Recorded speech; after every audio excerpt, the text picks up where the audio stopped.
Now, I haven't been keeping up. Bad me. Not to worry. But I gather for the last few seasons, so you've had a daily summer run, and then it goes weekly during the year. Yeah, every summer for the past couple of years, we've been doing sort of a telenovela format where we actually have 4 new episodes every week. For this year, we're doing it for 5 weeks, Yeah. and it's worked really well. Like the fans are definitely coming back every day to check out what's going on. It definitely has changed how we dole out story as well. We're able to, like, in sort of the older days of Degrassi, it used to be that within half an hour or an hour, that issue had to somewhat be resolved. But this way, we can actually sort of maintain a story way longer throughout the 5 weeks, which it adds a lot of realism. It adds a lot more intrigue, and you can get more into the sort of the nitty gritty of the topic also. Sure. And then the Friday is all 4 of the episodes. Pretty much, together. yeah. And then they just run the same, because it's like 40 episodes this season. Well, yeah. So it'll be 20 episodes of the telenovela format during the summer, and then the rest will be go back into once we hit the fall, right, Ian? Yeah. Yeah. I get it. Go back. The second part of the season turns back into the regular format. I get it. Yeah. It's hot. I'm slow. Now you talked about the old days. The old days. Oh yeah. Back when we both had hair. That's right. I don't think I had hair back then either. The great thing about this show, one of the many great things about this show is the way that it's always dealt with issues. Even when that was a very difficult thing to do. Right. I mean, you guys got into some real heat back in the day. That's certainly remained consistent, but how is that the same, or how has that changed? Well, I think that as much as we like to think things stay the same, I think that we're just the world that we're moving at. We've become increasingly aware of it every year, whether it be just how information travels, how much these kids today are having to deal with, and how much more information is at their disposal for their own benefit. And I think that also creates a sort of a new world of judgment, which isn't great, and a new world of understanding.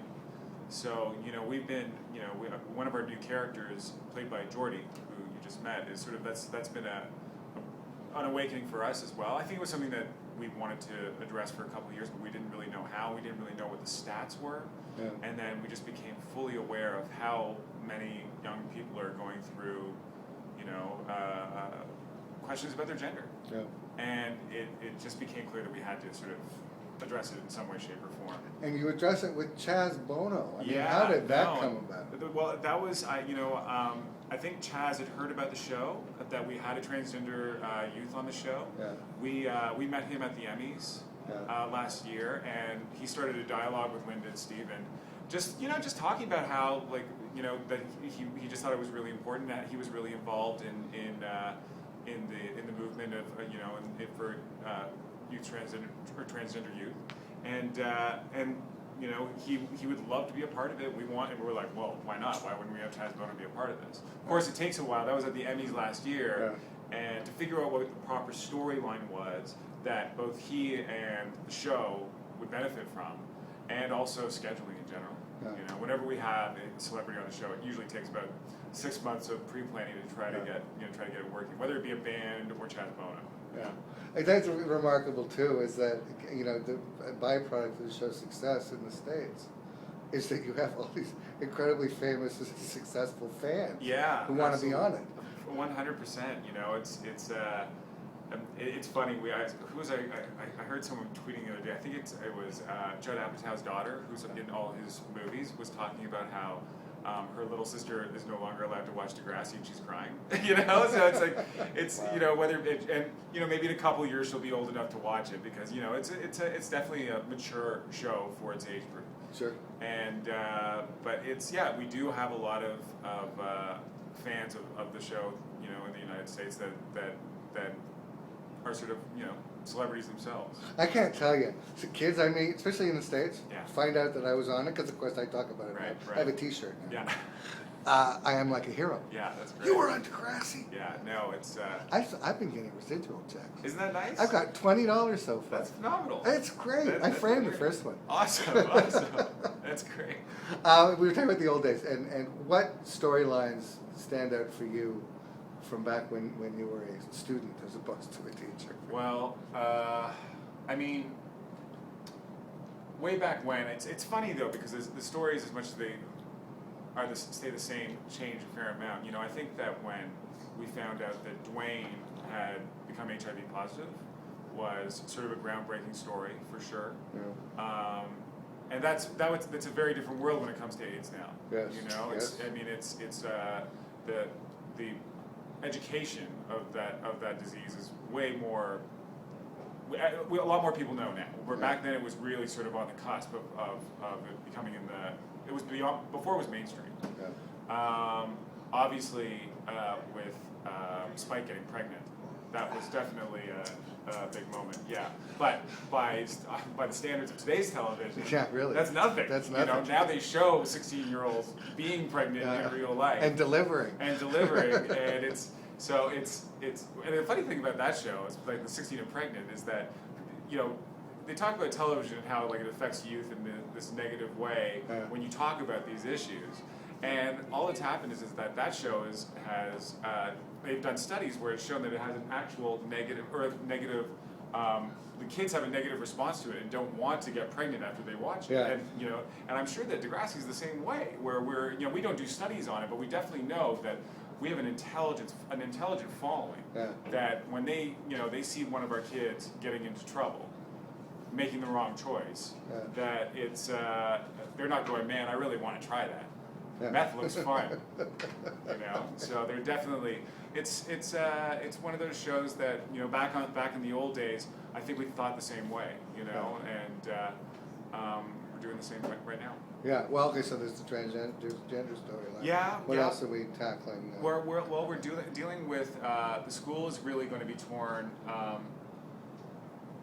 from a religious standpoint on how the school is addressing the LGBT community, and that's something that was sort of brought. It's new this year. It's actually quite a big part of our arc, and it's just another aspect of it that we want to see, because the truth is that there's a lot of kids out there that hold on very deeply to their faith, and it's something that can definitely cause problems within, you know, the teen community. Sure. How has social media impact? I mean, the show I know has taken great advantage of social media in terms of promoting the show, Sure. having a participation in the show. Yeah. But does it affect the storylines as well? Yeah, I think it does. It affects. I mean, it affects how information between our characters gets passed. Yeah. You know, I mean, we have to stay up on the fact that, you know, schools don't allow kids to go on Facebook anymore inside the school, so we have to have other ways that these kids are getting to it, whether it be their own personal iPads or iPhones or whatever it might be. As far as where we get our information from, you know, we're constantly on Twitter, and we know what they're reacting to, and we know, and they also tell us a lot about what they want to see. Yeah. So you're getting instant gratification from your audience, telling you exactly what you want, what you need to hear, and once you hear it enough from so many different sources that that we're being fed through, like social media, that it becomes very clear what's important to kids out there and what's not. You know, so it definitely gives us a sort of a clear goal in mind, for sure. So how you're still playing? You're still teaching? I'm the principal of the school now. You're the principal now. That's right. How long have you been the principal? I think I've been for 3 years now. Does anyone know? 3 years. 2 years? Maybe 2 years in the. Season 10. Right. Yeah. Yes, so 2 years I've been principal. Clearly memorable every minute of it. Yeah. Now, that last question is sort of an interesting way to go. What do you think your younger self would have thought if somebody told you that you would eventually be not only the principal but directing episodes? Oh, he never would have. He would have just blown it out and said, okay, yeah, whatever. Yeah, absolutely, sure. Go ahead and say that. You know, I look back you know, by the time I'd finished the first round of Degrassi, I was really ready to sort of look at different avenues. And one thing I did was, like, I went to theater school, and then I started getting involved on the other side of the camera. So to come back full circle and be sort of invited to be a part of that other side of the camera is kind of a fantastic deal. And you know, I don't think I would have realized back then how invested I would be on a show around teens, not being a teen anymore. You know, and how, you know, you sit with the writers and you care so much and you want to get it right also.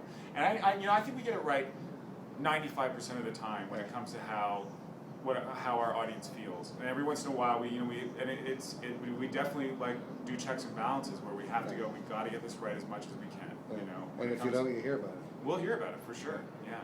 So. What are how familiar are the new kids with your era, if at all? I don't think. I mean, listen, when I got Christine Prosperi, who plays Imogen on the show. She's like, man, I just saw one of the old episodes of Degrassi. Holy smokes, Drake was so young. And I was like, that's not the old show. That's this show. It's the same show. What are you talking about?